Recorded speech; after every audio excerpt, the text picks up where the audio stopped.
Kalau kemarin ini kita udah bahas detail tentang kota Mekah, kali ini kita akan membahas tentang kota Madinah.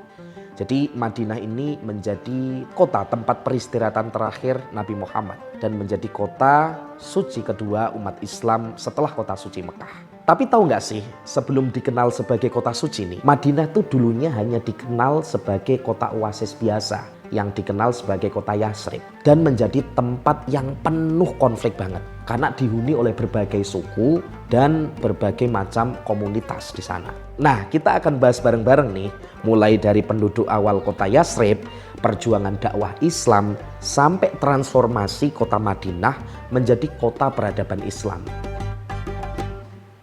Nah, sebelum dikenal dengan nama Madinah nih, dulunya tuh kota ini disebut sebagai kota Yasrib. Yasrib tuh unik banget ya.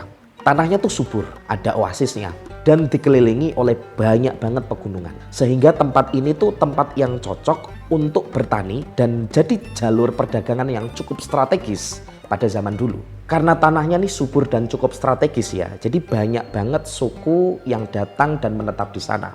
Ada suku dari Arab keturunan Nabi Ismail, ada juga suku dari Yahudi yang datang dari utara, kabur karena penindasan di zaman dulu.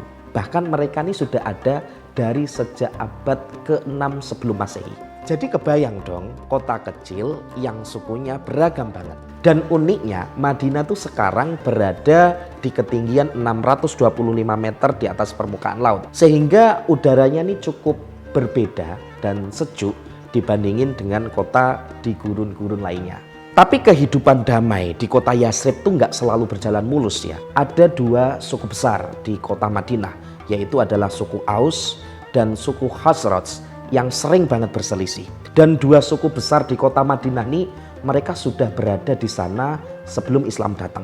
Mereka ini berasal dari Yaman dan memiliki peran penting dalam sejarah Islam. Salah satunya adalah hijrahnya Nabi Muhammad dari kota Mekah menuju ke Madinah dan berbagai pertempuran penting. Dan setelah hijrah nih, mereka dikenal sebagai kaum Ansor. Konfliknya nih panjang banget dan kadang tuh berujung dengan peperangan. Jadi bayangin nih, satu kota isinya adalah pertengkaran terus. Hal ini bikin Yasrib susah berkembang dan menjadi kota perdagangan yang stabil. Mereka butuh sosok pemimpin yang bisa menjadi penengah serta pemimpin yang bisa mempersatukan mereka.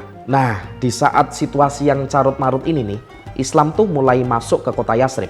Nabi Muhammad mengutus salah satu sahabatnya, yaitu Mus'ab bin Umair. Salah satu sahabat muda yang bijaksana untuk berdakwah ke kota Yasrib. Dan hasilnya luar biasa. Mus'ab bin Umair ini bukan hanya ngajarin Islam aja, tapi juga menjadi mediator antara dua suku, yaitu suku Aus dan suku Khazraj. Dan banyak sekali tokoh yang pada akhirnya masuk ke Islam ya. Salah satunya adalah Sa'ad bin Mu'adz dari suku Aus. Nah, kemudian nih Yasrib ini mulai berubah. Dari yang kota dulunya banyak konflik menjadi kota yang siap menyambut Islam dengan damai. Nah, banyak yang nggak tahu nih kalau Mus'ab bin Umair ini menjadi duta Islam pertama. Jadi beliau ini dikenal sebagai sosok sahabat yang lembut tapi juga bijaksana dan sangat cerdas. Lanjut, setelah Mus'ab bin Umair ini sukses besar, kemudian banyak sekali masyarakat dari kota Yasrib datang ke Mekah untuk membuat sebuah perjanjian dengan Nabi Muhammad. Inilah yang kemudian dikenal sebagai perjanjian Aqobah. Jadi di perjanjian Aqobah ini isinya mereka atau penduduk Yasrib ini berjanji akan melindungi Nabi Muhammad dan seluruh kaum muslimin. Dan disinilah menjadi titik baliknya berkembangnya Islam.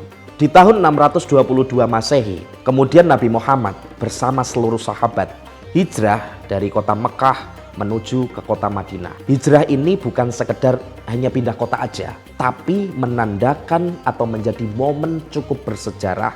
Salah satunya adalah menandakan dimulainya tahun Hijriah dari momen ini. Begitu Nabi Muhammad dan seluruh sahabat tiba di kota Yasrib, penduduk Yasrib ini menyambut beliau dan seluruh sahabat dengan meriah, penuh cinta, penuh kebahagiaan. Dan sebagai bentuk penghormatan ini, nama kota Yasrib kemudian berubah menjadi kota Al-Madinah Al-Munawwarah, yang artinya adalah kota yang bercahaya. Setelah tiba di Madinah, langkah pertama yang diambil oleh Nabi Muhammad adalah membangun Masjid Nabawi. Karena masjid ini tuh nggak cuma jadi tempat sholat aja, tapi menjadi pusat pemerintahan, pendidikan, bahkan menjadi tempat berkumpulnya seluruh umat Islam. Nabi Muhammad juga bikin Piagam Madinah, perjanjian sosial yang mengatur hubungan antara Muslim, Yahudi, dan non-Muslim. Intinya adalah hidup damai dan saling menghormati. Kota ini berubah drastis, yang mana Madinah jadi pusat dakwah, strategi politik dan militer. Dari sinilah Islam berkembang dan menyebar di seluruh Jazirah Arab. Dan fun fact-nya nih, kalau kalian tahu dan yang sudah pernah ke sana, Masjid Nabawi ini memiliki payung raksasa yang bisa buka tutup secara otomatis, serta pendingin yang cukup canggih yang bisa menampung jutaan jamaah dengan nyaman. Zaman sekarang Madinah ini tetap jadi kota penting dalam Islam. Masjid Nabawi yang terus direnovasi supaya bisa menampung lebih banyak jamaah. Dan ekonominya maju juga, ada pasar-pasar tradisional, pertanian kurma juga yang semakin berkembang, serta banyak juga mal-mal modern. Tapi nilai-nilai Islam juga tetap dijaga.